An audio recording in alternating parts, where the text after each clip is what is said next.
Alléluia, Alléluia. Heureux ceux qui sont persécutés pour la justice, le royaume des cieux est à eux. Alléluia. Le Seigneur soit avec vous. Évangile de Jésus-Christ selon saint Matthieu.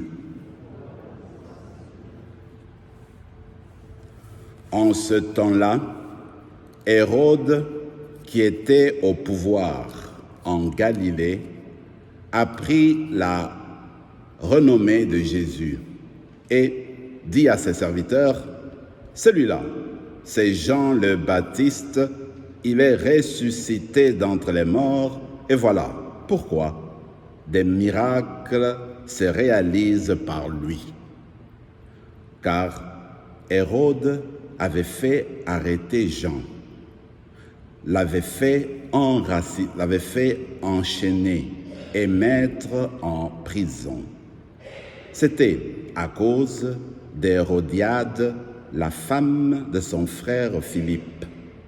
En effet, Jean lui avait dit, « Tu n'as pas le droit de l'avoir pour femme. » Hérode cherchait à le faire mourir, mais il eut peur de la foule qui le tenait pour un prophète.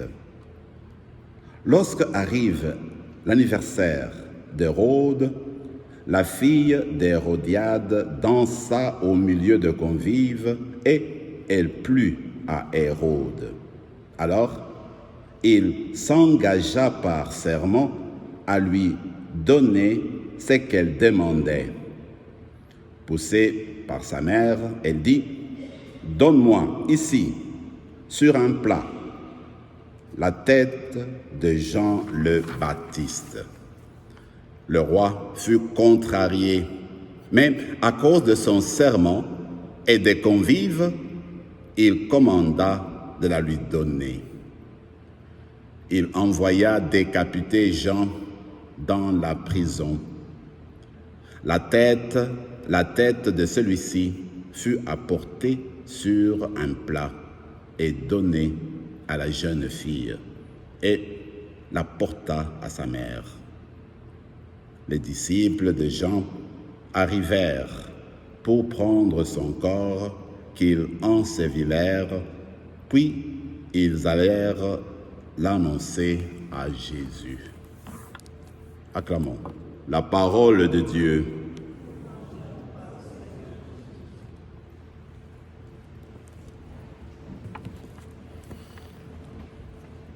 Nous avons deux lectures, comme toujours, dans la messe de la semaine.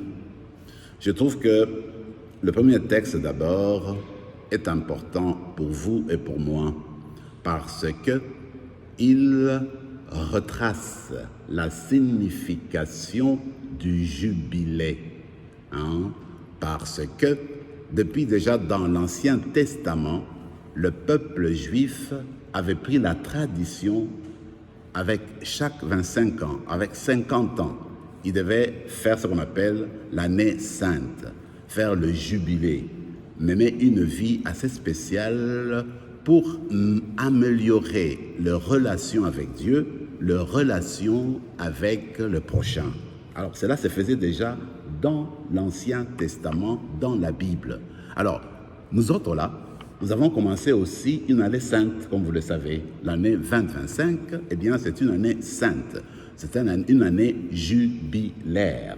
Alors, comme pour dire que ce que nous faisons maintenant vient de loin, vient de la Bible et basé sur le Seigneur lui-même que nous a proposé à faire. Alors, qu'est-ce qu'on cherche à faire durant une année jubilaire? Ce qui est important, c'est que on veut sortir de la routine. Après 25 ans, eh bien, on veut se ressourcer. On veut recommencer notre foi chrétienne. On veut voir où on en est après 25 ans.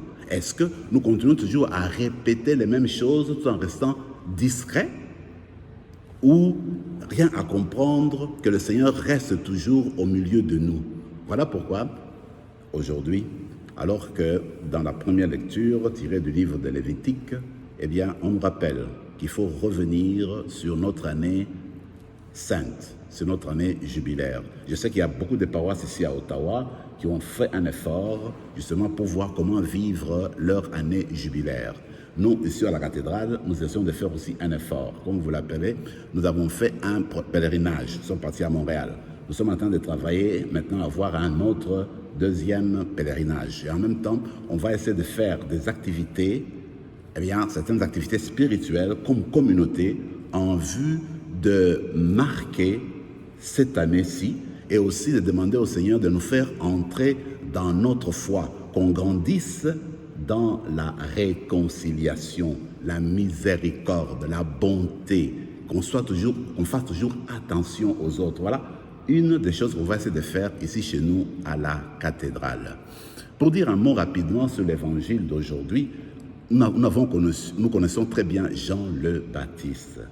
Alors, en fait, il a donné sa vie, pourquoi? À cause de la vérité. Il voulait aider le roi à prendre une route de bonté, route de la droiture. Mais là, le roi n'a pas écouté, au contraire, lui a enlevé la vie. Et Jean restait fidèle jusqu'au bout. Là, c'est un exemple encore pour vous et pour nous, pour vous et pour moi, parce que ce n'est pas toujours facile de dire la vérité biblique.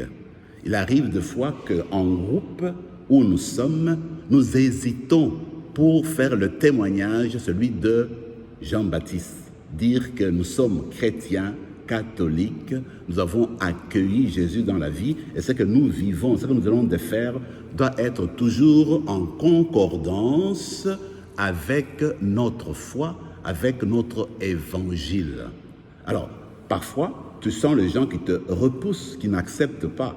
Alors, on peut avoir la peur de dire la vérité, on peut avoir la peur de vivre sa foi, on peut avoir la peur de faire du bien, voyez-vous. Alors, on va demander la grâce de suivre l'exemple du Baptiste, faire du bien jusqu'au bout, ne pas revenir en arrière parce qu'il y a une personne ou d'autres gens autour de nous qui nous empêchent d'être des chrétiens véritables.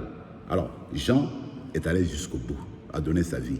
Et Jésus lui dit d'ailleurs, vous vous rappelez ce que Jésus a dit au chapitre 18 de Jean, il dit, écoutez, je suis venu ici dans le monde pour la vérité. Et je suis venu pour la vérité, que les gens sachent c'est quoi la vérité. Alors, en fait, c'est une invitation à chacune d'entre nous.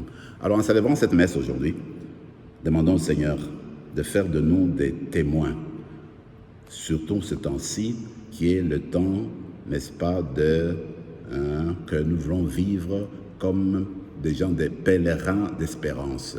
Et puis, nous allons demander que ce Seigneur, alors qu'on va recevoir l'Esprit, d'accord, mais aussi qu'on va recevoir le corps et le sang du Christ, que cela vienne nous aider à devenir plus forts et être des témoins qui viennent apporter la bonne nouvelle autour de nous. Amen.